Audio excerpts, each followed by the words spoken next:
ৰাইজক আহ্বান জনাইছোঁ যে তেওঁলোকে দলে দলে আহি আমাৰ এই সভা মহোৎসৱত সহায় সহযোগিতা কৰাৰ উপৰিও সভাখনৰ সৌষ্ঠৱ বঢ়াবলৈ আমাক যাতে সহায় কৰে, এইখিনি মই ৰাইজৰ ওচৰত কামনা কৰিছোঁ।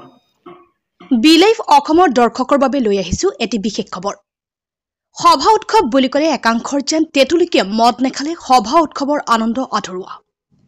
মদ খাই উশৃংখল কৰাই যেন একাংশৰ সভা উৎসৱত স্বভাৱত পৰিণত হৈছে। মদ বা নিচাজাতীয় দ্ৰব্য সেৱন কৰি উশৃংখল কৰা সকললৈ বজালী জিলাৰ অন্তৰ্গত শ্ৰী শ্ৰী গোপীনাথ মহাপ্ৰভুৰ সভা মহোৎসৱ উদযাপন সমিতিয়ে লৈছে এক ব্যতিক্ৰমী পদক্ষেপ। সত্ৰ বৰলা শ্ৰী শ্ৰী গোপীনাথ মহাপ্ৰভুৰ সভা মহোৎসৱলৈ আপুনি আহিলে ভুলতো মদ বা নিচাজাতীয় দ্ৰব্য সেৱন কৰি নাহিব।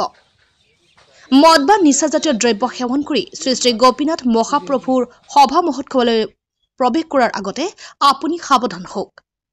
মাদক দ্ৰব্য বা নিচাজাতীয় দ্ৰব্য সেৱন কৰা সকলৰ বাবে এইবাৰ উদযাপন সমিতিয়ে লৈছে কঠোৰ পদক্ষেপ। কি এই কঠোৰ পদক্ষেপ আপুনি আজিয়েই জানি লওক, অন্যথা আপুনিও ভৰিব লাগিব জৰিমনা আৰু গ্ৰহণ কৰিব লাগিব কঠোৰ শাস্তি। ফৰহাদ খানৰ ৰিপৰ্ট, বিলাইভ অসম। আমি এইবাৰ সভাৰ আমি কেইটামান নীতি নিয়ম আমি বান্ধি লৈছোঁ আমাৰ ৰাইজে। যে প্ৰথম কথা হৈছে কি, আমাৰ এইবাৰ সভা যিদিনাৰ পৰা আৰম্ভ হ'ব, এই সভা চৌহদৰ ভিতৰত কোনো মানুহে, কোনো দোকানীয়ে, কোনো ব্যৱসায়িক প্ৰতিষ্ঠানে মাদক দ্ৰব্য বিক্ৰী কৰিব নোৱাৰিব।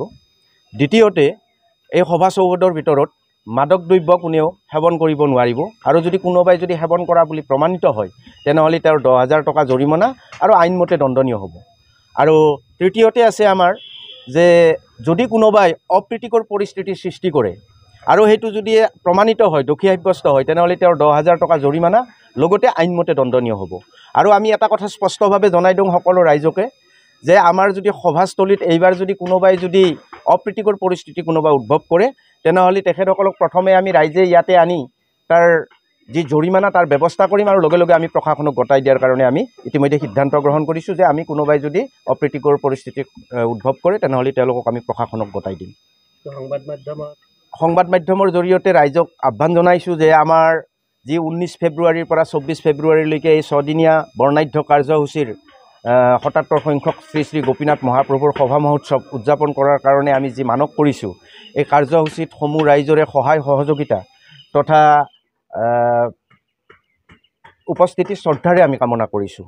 আৰু লগতে সকলো পৰিৱেশটো যাতে এক সুশৃংখলভাৱে যাতে আমি যাতে এই অনুষ্ঠানটো উদযাপন কৰিব পাৰোঁ, তাৰ প্ৰতি লক্ষ্য ৰাখি আমাক পৰিচালনা সমিতিক সকলে যাতে সহায় সহযোগ কৰে, তাৰ বাবে আমি পৰিচালনা সমিতিৰ তৰফৰ পৰা সকলো ৰাইজকে বিনম্ৰভাৱে আহ্বান জনাইছোঁ।